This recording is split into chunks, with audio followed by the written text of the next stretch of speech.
Qarsilama somsa qilish usulini sizga 1 daqiqada o'rgatib qo'yaman. Qani ketdik. Idishga un va tuzli suv solib, qo'lga yopishmaydigan yumshoqqina xamir qoramiz. Qorilgan xamirni 2 zuvalaga bo'lib, yarim soat xona haroratida dam oldiramiz.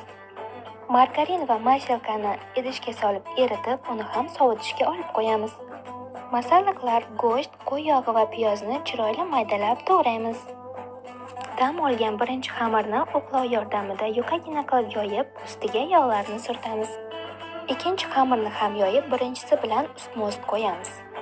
Somsa tayyor bo'lganda uydagilarning "Rosayam mazali chiqibdi, qo'lingiz dard ko'rmasin" degan gapini eshitganda hamma charchoqlari chiqib ketadi, ishonavering. Yog' surtilgan xamirlarimizni o'rab olamiz va uni muzlatgichda 1 soatga dam oldiramiz. Masallig'imizga tuz, murch, ziralarni solib aralashtiramiz.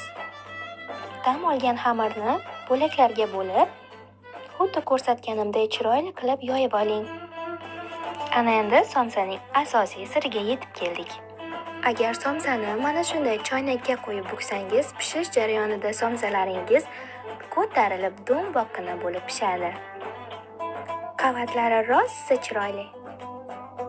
Somsaning ustiga tuxumni surtib, sedanalarini sepib, duxovkada 45 daqiqa pishiramiz.